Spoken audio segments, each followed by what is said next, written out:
Hello, I'm going to make this video more of a esports oriented or competitive scene rather video, and I want to start off by saying that comparative to other games, and League of Legends is actually really popular, but it's still technically in a competitive sense within its baby steps.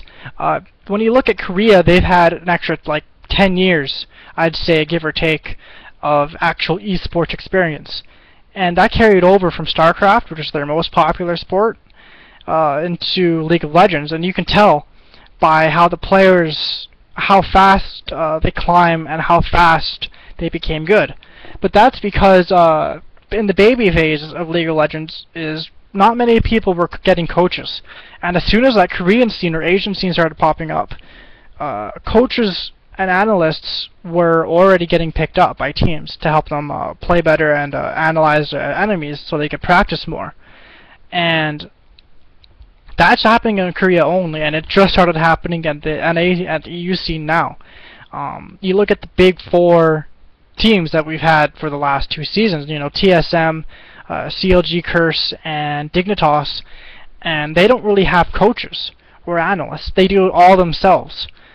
And that's why League of Legends in its baby steps, until these older players are coming back and coaching like Elements is League of Legends will still be within the baby, like their baby stage. And I think in the next, you know, year and a half, when all these players start realizing, yeah, okay, we're kind of getting to our end phase of playing, is they're going to come back and become coaches or analysts or in general, you know, shoutcasters, you know, being within that esports scene and helping it grow even more. And that's going to carry over to my next point of, you know, what does the Asian esports scene have over NA and EU? They don't have necessarily better players. With the All-Star event, we were actually, NA and EU, actually EU didn't have a lot of time to practice together, so there was that discrepancy, but if they had practiced, I have no doubt that NA and EU would be like they were challenging to the Korean teams. Like a lot of Asian players came out and said, well, we didn't expect this much from players, you know, we kind of always laughed at the NA scene. But it's not a play style that's holding players back.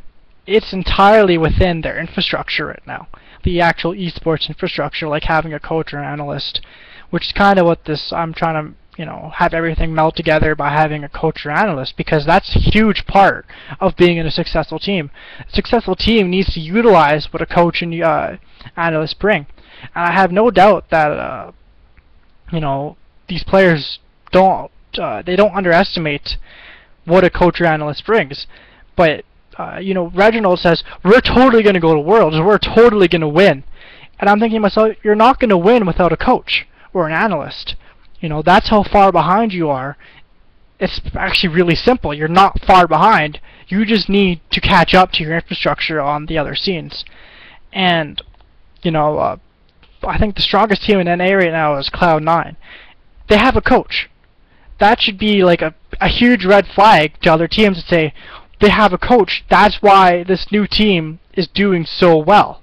And I think that Cloud9 right now, you know, I think CLG right now actually too, because they're playing really well, but they're not gonna, you know, they're gonna go up to Worlds and they have the strongest chance against NA, or not NA. They have the strongest chance against the Asian scene. So, you know, what can NA and EU do other than coaches to, you know, become a massive threat to these Asian teams? And that's again with coaches and analysts, but I want to kind of divert away from that. These teams are great.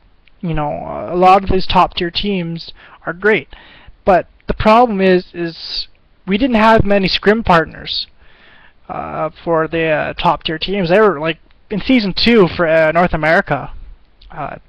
The top 4, again, CLG, Curse, Dignitas, TSM, they were scrimming each other constantly. So there wasn't a better team to come up and, you know, say, here, we're going to dominate you now, scrim against us, and that raises the skill bar up. In Korea, even the amateur teams are amazing to watch. I was watching some of the OG, and I didn't understand Korean because I'm not multilingual, but these amateur teams still were a massive threat. That's how much importance they put on that amateur scene and having those teams. Even challenger teams, I was watching Curse versus FXO, Curse Academy actually, and even those teams, they were pretty good. I mean, Complexity's in the challenger circuit now, and they were an old LCS team. They got bumped out for the summer split, but we have this new competition coming in, and that's great. And that's exactly how these teams need to compete to get to the higher levels, as they need these amateur teams to get better and better and better and start challenging the top teams. That's exactly what's happening right now, and that's exactly what needed to happen. And I'm super glad that's going to happen, because we're going to start seeing a lot more talent come in. And I'm going to do like another 2 minutes here, and that's going to focus more on coaching and you know, why is it that coaches are bringing a lot to the table. So imagine, let's just say TSM versus Ninja for scrimming. So you have an analyst in the background who watches the scrims. At the same time, he's jotting down everything, and he's making points of when did we miss an opportunity. All right, and then that's gonna say, look, you saw him doing this. Well, that means that a gank's gonna happen, because you're pushing so hard, and these guys know it. I was watching some TSM games, and they were really overextended with no wards, and I think that was the Master Yi game.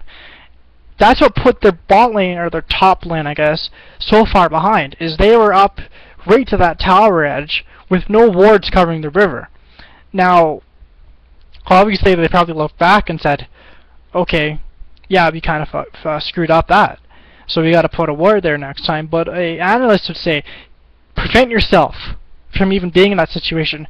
It's not warding, it's obviously you're going to get ganked. You need to prepare for that mentally, and you need to realize, what are they doing differently, that small twerk or tweak and play that signaled that gank.